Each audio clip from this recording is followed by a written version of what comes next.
En el año 47 después de Cristo, el emperador Claudio lidera una formidable campaña para la conquista de Britania. Es el primer intento desde la época de Julio César, 100 años atrás. Enardecidos por ritos sanguinarios y liderados por un carismático guerrero, los habitantes de la isla hostigan a los ejércitos romanos mediante la guerra de guerrillas. Casi 40 años después, en 84 después de Cristo, el emperador Domiciano se enfrenta a los bárbaros en las fronteras y a la traición en el Senado, hasta que una conspiración cambia la historia de Roma y el emperador Trajano termina lo que Domiciano había empezado. El Imperio Romano, las guerras dacias. Roma, año 80 después de Cristo. A finales del primer siglo, el Imperio Romano es sólido, su ejército es poderoso, las victorias militares son frecuentes, el dominio se refuerza.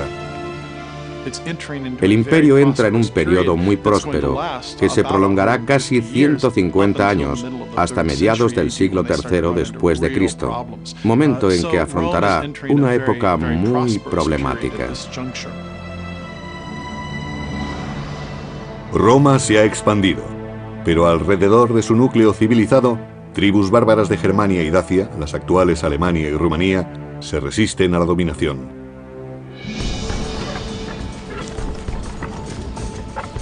Los más problemáticos son los dacios. Su rey, Decébalo, se dedica a atentar a las tribus vecinas con esclavos y oro, a cambio de aliarse a él contra Roma.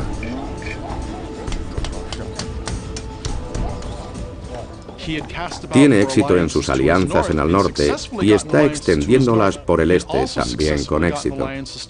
Se está convirtiendo en un líder notorio en la zona y a los romanos no les agrada ese tipo de notoriedad. El rey Decébalo consigue arruinar la estrategia romana de mantener divididas a las diferentes tribus bárbaras.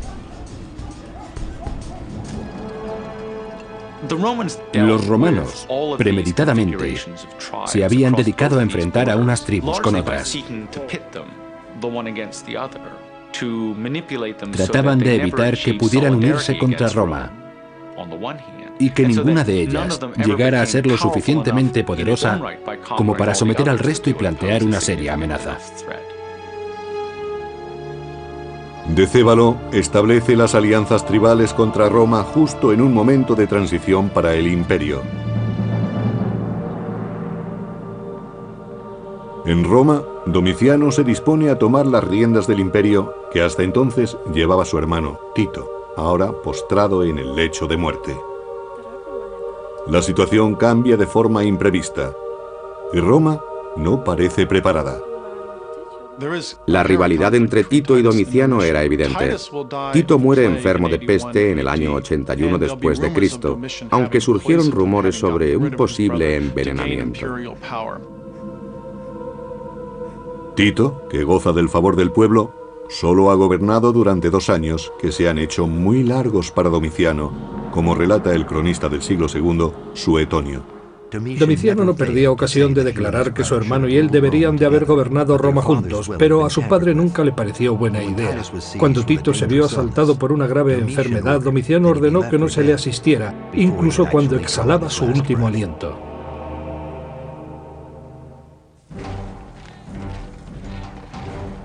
El poder de Roma se basa en la fuerza de su ejército. Para demostrar que su valía es comparable a la de su padre y su hermano, Domiciano deberá conseguir prestigio en el campo de batalla.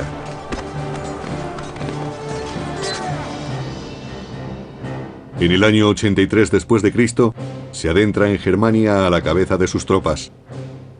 En las orillas del Rin y el Danubio, hará una demostración de poder. Pero Domiciano tiene otros enemigos aparte de los bárbaros. Para evitar problemas, coloca a un desconocido al frente del ejército, alguien que nunca supondrá una amenaza directa para su persona, Cornelio Fosco. El comandante en jefe de las tropas podría llegar a suponer la mayor amenaza para la persona del emperador, y conviene que pertenezca a un estrato social bajo. Esta maniobra estratégica era habitual entre los emperadores. Domiciano escoge un grupo de germanos sin apenas preparación ni armamento para enfrentarse en la batalla. Los emperadores solían emprender campañas militares para ganar prestigio, si consideraban que su posición no estaba afianzada. Suponemos que Domiciano, que no era muy querido por el pueblo, querría fortalecer sus lazos con el ejército, y la mejor manera de lograrlo era emprender una campaña exitosa frente a un enemigo débil. Los germanos son aplastados y Domiciano agasaja a sus legiones, subiendo su soldado un 25%. Después se autoproclamaría germánico, conquistador de los germanos.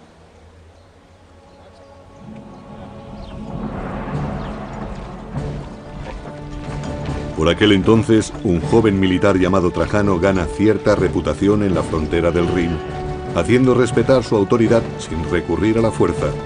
Es un hombre ambicioso y paciente.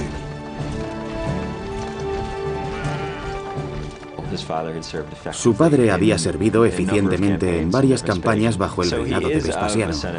Aunque en su abolengo había senadores y cónsules, Trajano no pertenece a la élite propiamente dicha del Senado romano. Se podría decir que proviene de un entorno humilde. Trajano sirve a Roma a la espera de una oportunidad para hacerse notar ante el nuevo emperador. Pero al norte, los dacios trabajan a destajo en sus armerías, forjando espadas y lanzas, respondiendo a las órdenes de su rey, Decébalo. Este sabe que la guerra contra Roma se acerca y quiere que los suyos estén preparados. El historiador Casio Dio lo describe así. Gran conocedor de la guerra, Decébalo sabe cuándo atacar y cuándo retirarse. Es experto en emboscadas y escaramuzas. Sabe cómo alimentar la victoria, pero también sabe asumir la derrota. Aparte de los romanos, los dacios constituían probablemente la civilización más avanzada de la cuenca del Mediterráneo en aquel momento. No sorprende, por tanto, que supusieran una amenaza real.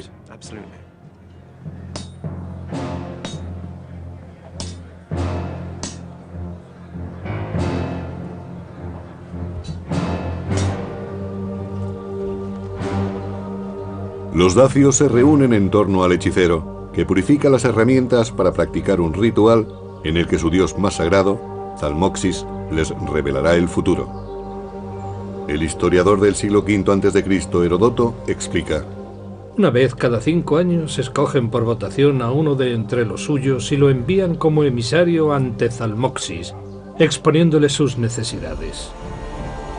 Si el mensajero muere en el ritual, creen que los dioses se mostrarán favorables. Pero si no muere, culpan al propio mensajero de su destino. Hoy, un mensajero dacio acude ante Zalmoxis para expresarle su deseo de victoria frente a Roma. Los dacios no aceptarán un mensaje desfavorable. Sin provocación previa, los dacios atacan la provincia romana de Moesia. Los mercados de Moesia están colmados con los frutos de dicha tierra, la fruta de sus huertos, el grano de sus campos, la cerámica de sus artesanos y el oro de sus minas, material necesario para acuñar las monedas romanas. Aprovechando la escasa vigilancia en esa parte de la frontera, los dacios se adentran en la provincia tomándola por sorpresa. Siembran el caos y matan a cualquiera que intente detenerlos, incluso al propio gobernador de la provincia. No está claro por qué en el año 84 se adentraron en Moesia. Aquel territorio les había pertenecido anteriormente. Al menos parte de Moesia había sido de los dacios y probablemente quisieran recuperarla, o tal vez se trataba simplemente de demostrarle a Roma que tenía puntos débiles.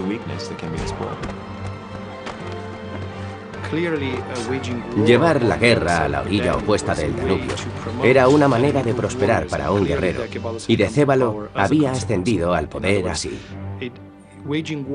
En otras palabras, la guerra contra Roma era el mejor modo de obtener poder político.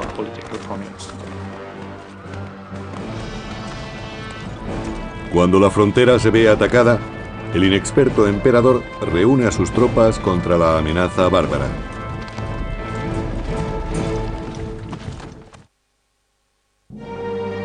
Año 84 después de Cristo. Con la muerte de su hermano Domiciano se ha convertido en emperador de Roma. Ahora debe retarse frente a un enemigo inesperado. Sin provocación previa, los dacios han atacado la provincia de Moesia matando a su gobernador. Los romanos envían a Cornelio Fosco con una legión.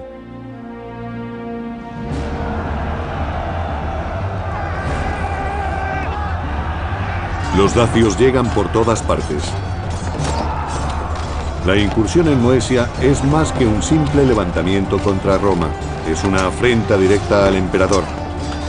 El asesinato de un gobernador no puede quedar impune. Lo que hace es poner a Cornelio Fosco al gobierno de la provincia, esperando que domine la situación. Pero a Fosco parece que le gusta tomar riesgos absolutamente innecesarios. Domiciano también se arriesga al nombrar a un hombre que no pertenece a la clase senatorial. Se trata de un desafío al Senado. Las tropas dacias se enfrentan a las de Fosco y las derrotan. Fosco muere, su legión es prácticamente aniquilada y los estandartes tomados. Es un golpe muy duro para los romanos.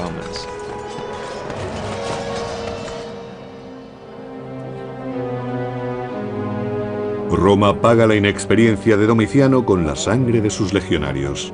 La guerra alcanza a la propia capital. La aristocracia romana se ve obligada a financiar el costoso ejército de Domiciano. El emperador no se detiene ante nada a la hora de llenar sus arcas, según el cronista del siglo II, Suetonio. Arruinado económicamente por el coste de las obras y los espectáculos y por el incremento de las soldadas, Domiciano se dedica a robar sin pudor. Se ampara en cualquier argucia legal para apoderarse de las propiedades de vivos y muertos. De esta manera se convierte en causa de terror y odio ante los ojos de todos. Todos salvo el ejército, cuya lealtad ha comprado. Con un nuevo general en el lugar de Fosco, el emperador Domiciano despliega a sus soldados más allá de las fronteras, en Tapae, Dacia. El emperador debe derrotar a Decébalo y recuperar el honor perdido. Depende de sus tropas auxiliares, mercenarios extranjeros al servicio de Roma. Roma tiene que hacer algo. No se trata únicamente de haber perdido 2 gobernadores, es una cuestión de prestigio. No se pueden consentir este tipo de escaramuzas, aunque la muerte de 2 gobernadores sea algo más que una simple escaramuza. Hay que responder a Decébalo de alguna forma.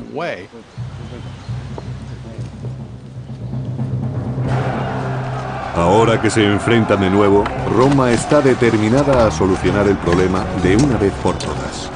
Los dacios son terribles guerreros, pero el ejército romano, acompañado de tropas auxiliares formadas por aliados bárbaros, no piensa retroceder. Para los dacios, luchar contra el ejército romano suponía un gran reto, no solo porque se enfrentaban a soldados profesionales, sino porque estos iban acompañados de tropas auxiliares y desconocían su forma de combatir. Nunca antes se habían enfrentado a esas gentes, no sabían qué aspecto tenían, no sabían cómo luchaban. Podía resultar terrible. Tras el combate, Decébalo y sus hombres se ven superados y se retiran. Pero las circunstancias no permiten que Domiciano pueda aprovechar su ventaja sobre los dacios. Mientras que Domiciano se enfrenta a Decébalo y los dacios, el gobernador de una provincia germana decide rebelarse.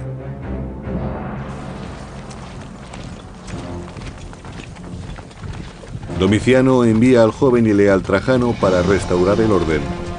La revuelta es aplastada y el cabecilla rebelde capturado. El problema interno al que se enfrentó Domiciano en el año 89 aparentemente estuvo motivado por la insatisfacción de uno de sus comandantes y sus legiones. El general Saturnino intentó proclamarse emperador aprovechando la coyuntura de las guerras dacias. Trajano sofoca el levantamiento de Saturnino y se gana la estima del emperador.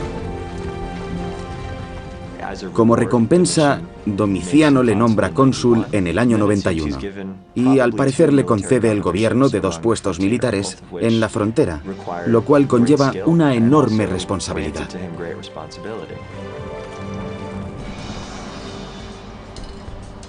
Para el rey dacio, Decébalo, los problemas políticos y militares del emperador Domiciano suponen una oportunidad única. Domiciano, un líder inexperto, se siente acuciado por el descontento creciente entre sus filas y por la resistencia de los dacios. Esperando apaciguar a sus enemigos, el inseguro Domiciano envía un mensajero a territorio dacio para proponer un tratado de paz al rey guerrero. Algunos lo consideran un gesto de debilidad.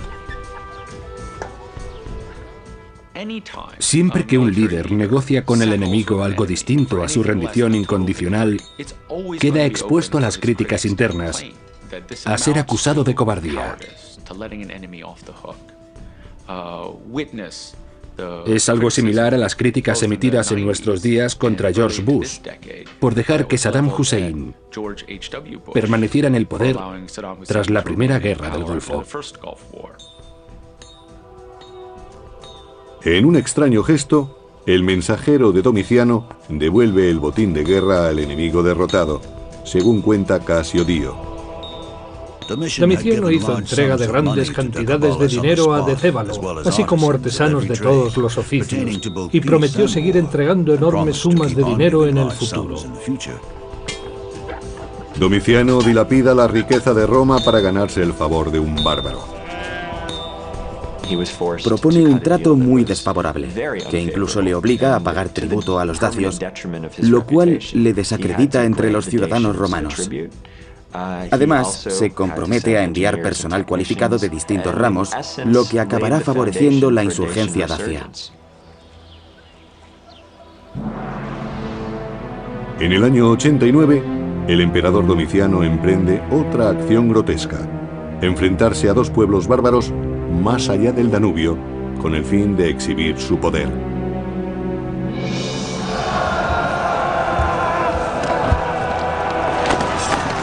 Pero subestima al enemigo y escatima tropas.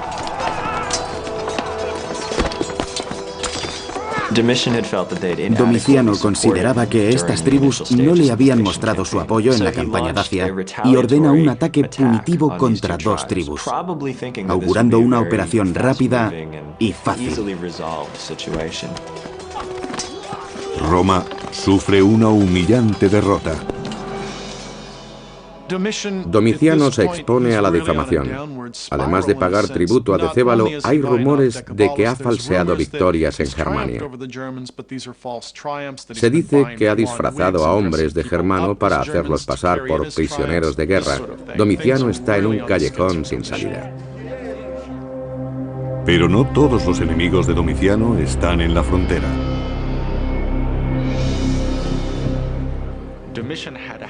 Domiciano tenía por costumbre eliminar a sus rivales políticos y en momentos de crisis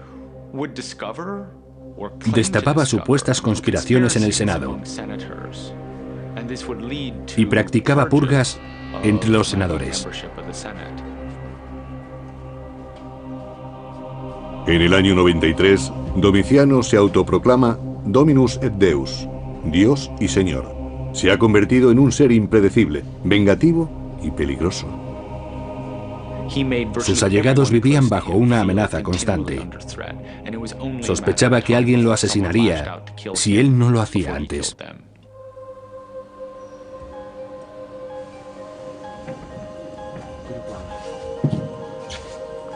Mientras Domiciano siga vivo, nadie de su entorno se sentirá seguro. Su mujer, Domicia, y su ayuda de cámara, Estéfano, entre otros allegados, deciden actuar. Suetonio, cronista. Los conspiradores deliberaban sobre cómo eliminar a Domiciano, si en el baño o durante la cena. Estéfano, ayuda de cámara de Domicia, se ofreció voluntario. Para evitar sospechas, se vendó el brazo izquierdo varios días antes fingiendo una lesión y dentro escondió una daga. Fue asesinado el 18 de septiembre del año 96 después de Cristo. Por entonces era odiado por su mujer Domicia, por varios cortesanos, y no gozaba de alta estima en el Senado. A esas alturas nadie quiere a Domiciano. Probablemente existiera una conspiración orquestada desde la corte y el Senado. El plan está en marcha.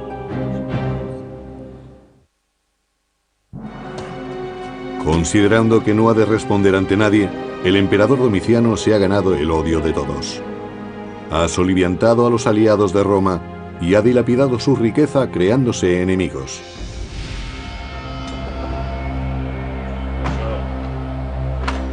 Un sirviente en el que confía, Estéfano, se reúne con el emperador aprovechando sus temores.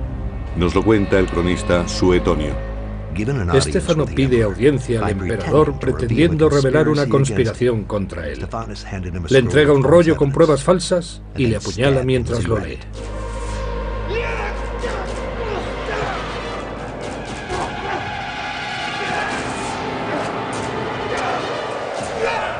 Los guardias escuchan el alboroto y corren hacia los aposentos. Ya es demasiado tarde, aunque atrapan a Estéfano. Domiciano solo tiene 45 años cuando es asesinado. Su mandato ha durado 15 años. El asesinato de Domiciano es la culminación de un plan urdido, al menos al principio, en su propia casa. Es asesinado en sus estancias privadas. Parece un caso de fácil resolución, pero hay razones para pensar que hubo más partes interesadas.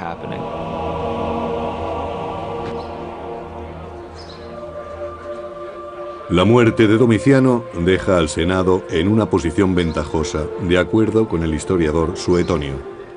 La gente acogió la muerte de Domiciano con indiferencia. Solo los soldados se entristecieron e intentaron que se le recordara como Domiciano el dios.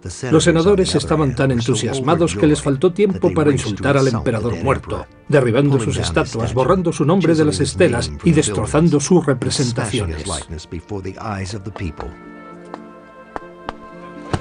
El Senado no pierde el tiempo y nombra a otro emperador.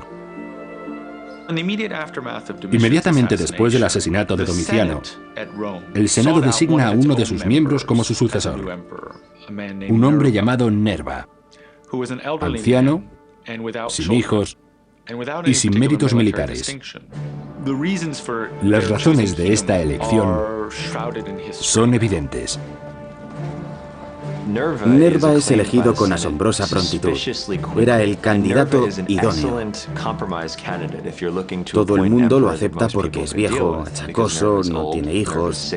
En suma, se trata de un emperador de transición y así el Senado se puede conceder una prórroga.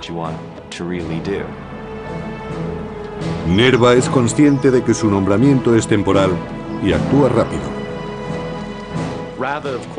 Antes de verse forzado a abdicar o incluso a ser asesinado por su falta de autoridad, pone junto a sí a un hombre que le complemente, alguien con las cualidades que a él le faltan, y le conceda el respeto del ejército. En tan solo un año, Nerva adopta al general Trajano como heredero y le nombra coemperador. La historia no ha desvelado todavía si Trajano formó parte de la conspiración contra Domiciano. Es poco probable que Trajano estuviera relacionado, pero seguramente tuviera conocimiento de ello, lo que tampoco significa que lo aprobara. Quizá lo supiera, pero aceptara que se trataba de una circunstancia que no podía cambiar y la asumía como tal.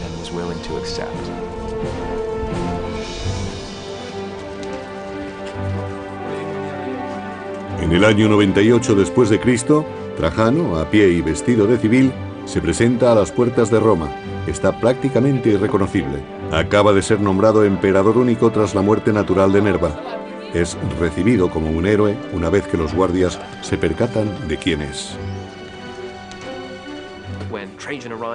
Todos celebran la llegada de Trajano a Roma. Es un emperador relativamente joven, predispuesto a colaborar con el Senado en el gobierno del imperio. Se considera el inicio de una nueva era. A simple vista queda claro que Trajano es lo opuesto a Domiciano. El historiador Plinio elogia la presentación del nuevo emperador. Tu entrada nos encandiló y sorprendió. Tus predecesores tenían que ser llevados a hombros, puesto que no se conformaban con el tiro de 4 caballos blancos. A ti, en cambio, te bastó con tu esplendorosa presencia. Tenía el aspecto de los estamentos más relevantes y de quienes escribían la historia. Por eso, Trajano es recordado como un buen emperador.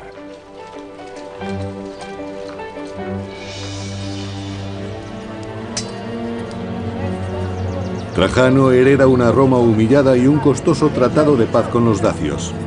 Gracias a Domiciano, dichos bárbaros reciben arsenales romanos, desertores de las legiones y cada año una gran parte de la riqueza de Roma.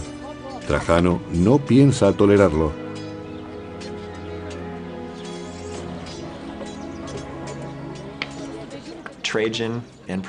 Trajano consideraba el tratado de Domiciano con los dacios como un ultraje, como una mancha para Roma. Y estaba decidido a hacer algo al respecto y a solucionar el problema.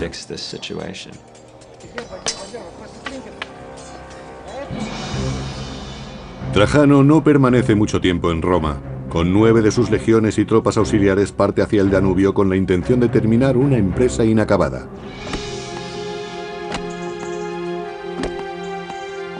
Consolida la presencia de Roma en la frontera y se prepara para una larga contienda a lo largo del Danubio. Antes de enfrentarse a los dacios, debe crear una infraestructura de apoyo a sus tropas. Solo entonces, de acuerdo con el historiador Casio Dio, estará preparado para reparar el daño causado por Domiciano y para devolverle a Roma el prestigio perdido. Repasó sus acciones del pasado y se lamentó por la cantidad de dinero que recibían anualmente, y observó que su poder y su orgullo no paraban de crecer. Pero Trajano no solo buscaba venganza. Varios motivos llevaron a Trajano en busca de Decébalo: la venganza y el honor patrio, quizá también la necesidad de todo nuevo emperador por ganar prestigio y autoridad para afianzar su posición. Supongo que fue un poco de todo. La campaña requiere un esfuerzo enorme. Trajano dedica todo un año a construir fuertes, carreteras y puentes. Era una zona de difícil acceso para los romanos, y había que realizar muchas obras de ingeniería, simplemente para cruzar el Danubio, de orillas muy accidentadas. En el año 101 después de Cristo, Trajano está preparado. El prestigio militar de Trajano le precede, y Decébalo pretende que no saque partido de ello. Para evitar que el tesoro dacio caiga en manos romanas, decide enterrarlo en un lugar tan solo conocido por él y por su hombre de confianza, Vicilis. Dacia era una región bastante rica, por tanto muy tentadora para Roma. Los recursos naturales de la zona hacían que la campaña, si no resultaba provechosa, al menos pudiera mantenerse por sí sola. Y si consideramos que Trajano tenía grandes ambiciones de conquista y también grandes ambiciones personales, es lógico que se fijara en Dacia.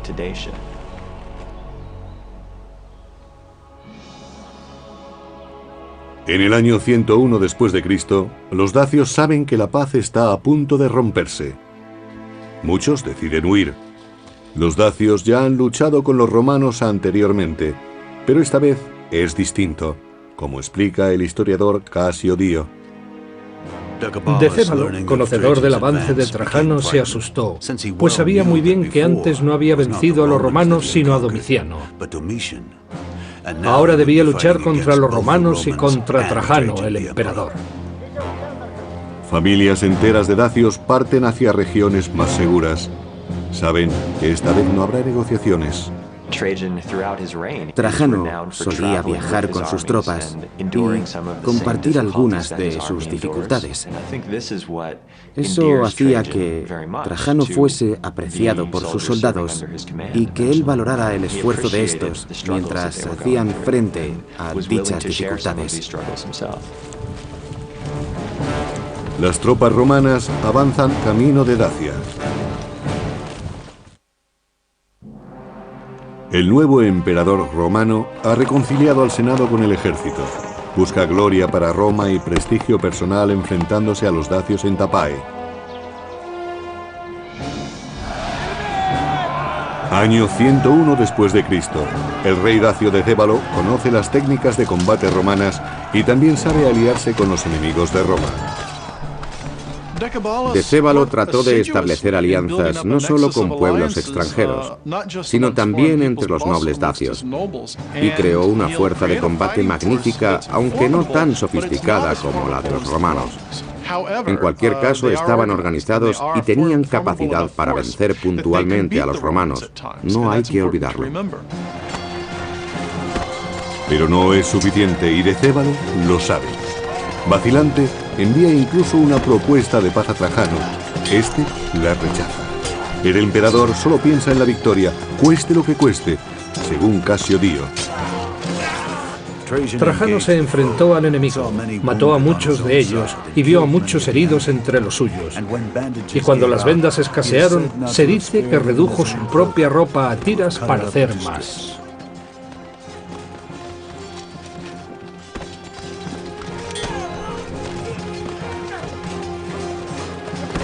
Un guerrero dacio siempre preferirá morir a ser capturado.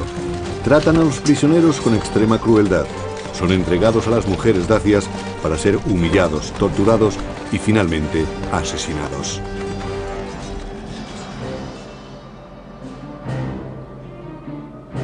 Trajano vence a Decébalo, forzándole a someterse a la voluntad de Roma. Deberá devolver todo lo que ha conseguido de los anteriores tratados y jurar obediencia. Casio Dio lo recuerda. Decébalo se comprometió a regañadientes a entregar las armas, a devolver a los desertores, a derribar los fuertes, a retirarse de territorio ocupado y más aún, a aceptar a los amigos y a los enemigos de Roma.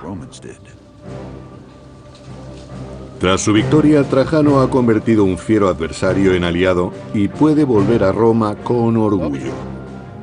Pero el tratado no tiene el efecto deseado y no apaga la sed de sangre de Decébalo, que conoce la tecnología bélica romana y cree poder contrarrestarla.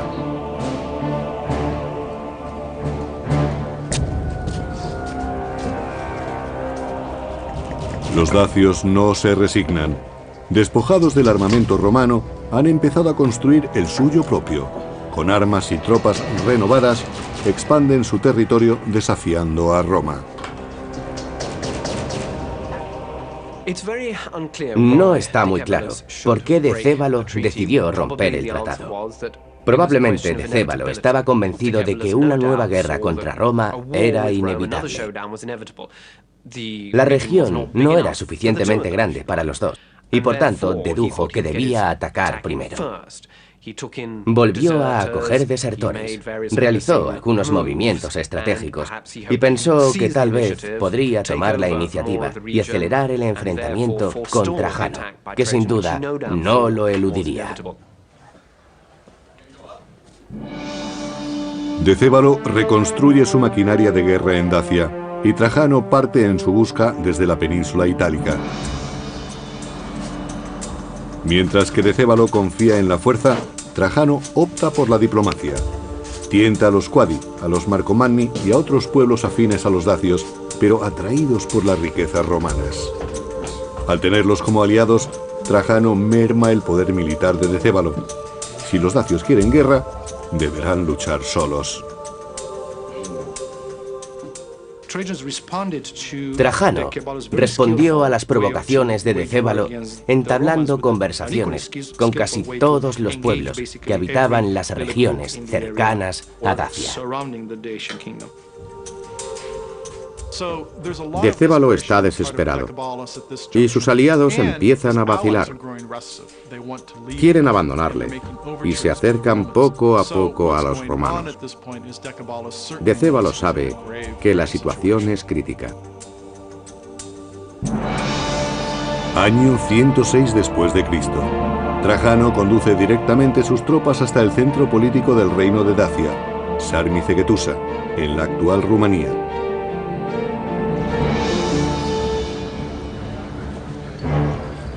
En el interior de la ciudad fortificada, los dacios se preparan para el sitio. Ponen todas sus esperanzas en las gruesas murallas, pero si los romanos llegan a hacer brecha, reaccionarán. El fuego y el aceite no dejarán nada de provecho a los romanos. Además, el veneno hará que ningún dacio, sea hombre, mujer o niño, sea capturado y esclavizado. Si les derrotan, se reunirán todos más allá de la muerte.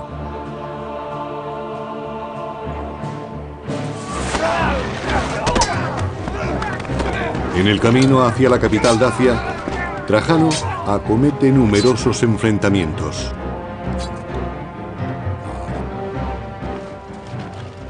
Se trataba de una ciudad fortificada, difícil de tomar. Y los romanos habían evolucionado muy lentamente de plaza en plaza. Y claro está, sufriendo gran cantidad de bajas. Fue una lucha terrible. Una puerta impenetrable se opone a la voluntad de Trajano. Año 106 después de Cristo. Durante más de 2 décadas, los hostiles dacios han atormentado a Roma. Ahora vuelven a romper su tratado. El emperador moviliza a las tropas para tomar su plaza fuerte.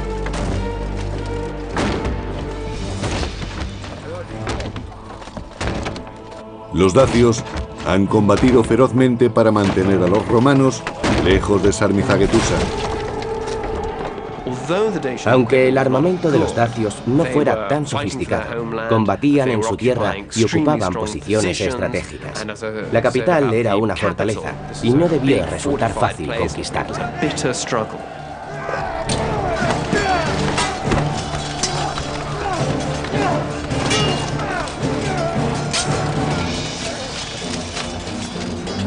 Parte de las tropas romanas logra traspasar la muralla, pero los dacios prefieren la muerte a la derrota. Se han envenenado y han incendiado la ciudad. Decébalo, rodeado por soldados romanos, no se dejará coger con vida. Su ayudante, Vicilis, en cambio, suplica por su vida y es capturado. Pero el mejor premio para los soldados de Trajano es la cabeza de Decébalo. Más tarde, la mostrarán en su victorioso desfile por las calles de Roma.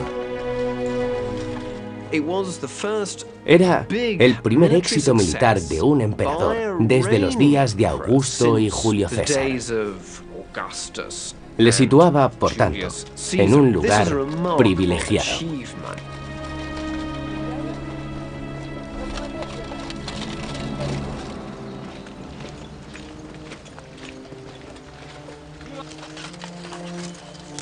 La victoria también aporta beneficios materiales. Vicilis conduce a los soldados romanos hasta el tesoro del rey. La suma de oro que Trajano recibió o tomó durante la conquista de Dacia fue enorme. Había sido escondida por los dacios en el lecho de un río. Estas riquezas, junto con las extraídas de minas de Dacia, llenaron las arcas de Roma. Según las crónicas, Roma recuperó 225 toneladas de oro, 500 toneladas de plata y 50.000 esclavos. El oro y la plata del botín tomado a los dacios se empleó para financiar una formidable campaña de obras públicas, a un nivel nunca antes visto en Roma.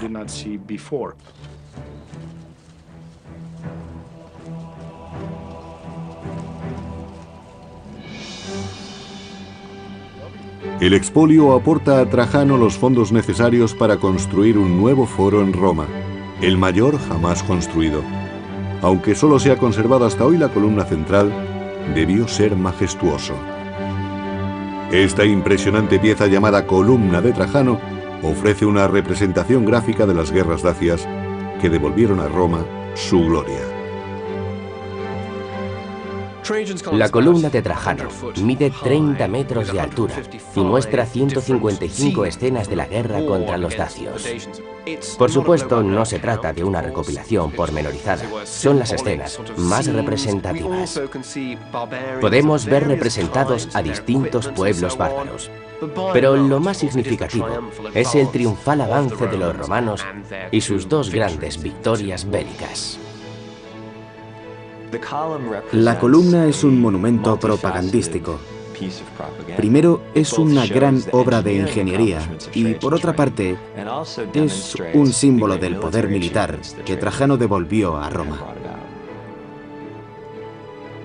El inmenso botín de guerra y el triunfo en la batalla alimentarán las ansias de poder de Trajano. Su época está marcada por las conquistas y una década después de las guerras dacias emprende una ambiciosa campaña en Partia, en lo que hoy es Irak.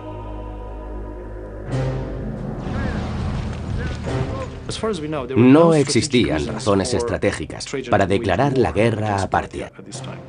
Fue la actitud de Trajano y la de sus consejeros, sedientos de conquistas, la que llevó a la guerra con Partia. Trajano disfruta del éxito antes de obtenerlo, pero ha subestimado a su enemigo. Los partos se dispersaban ante los ataques de la colosal máquina militar romana, anulando su estrategia de guerra abierta. De esa forma los mantuvieron en alerta durante todo un año. Los destacamentos romanos caían en las trampas constantes del enemigo. Se podría comparar con la guerra de Irak. La máquina militar estadounidense se topó con levantamientos por todas partes. Trajano, viejo y enfermo, se ve a sí mismo como el nuevo Alejandro, conquistador del mundo. Pero en el año 117 parece evidente que no cumplirá sus sueños. Sus planes han llevado a Roma al límite.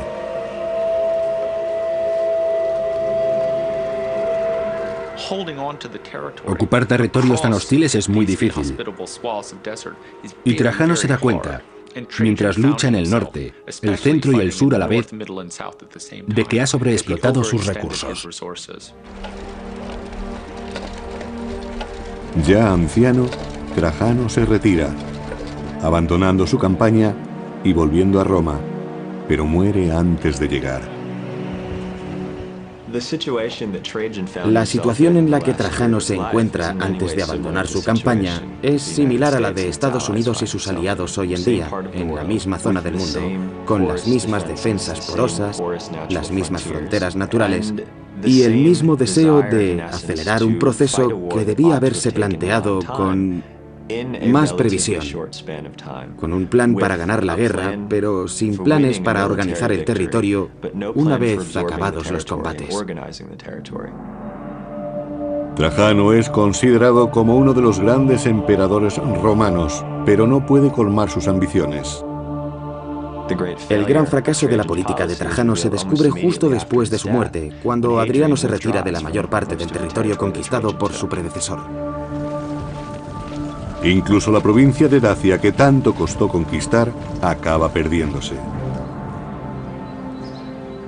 Los imperios son moldeados por sus líderes. La historia juzga a Trajano como buen emperador y, en cambio, infama a Domiciano. Pero ambos apelaron a las necesidades del imperio para satisfacer sus ansias personales. No serían los últimos emperadores en seguir tan peligroso camino, un camino que llevaría a la caída del imperio.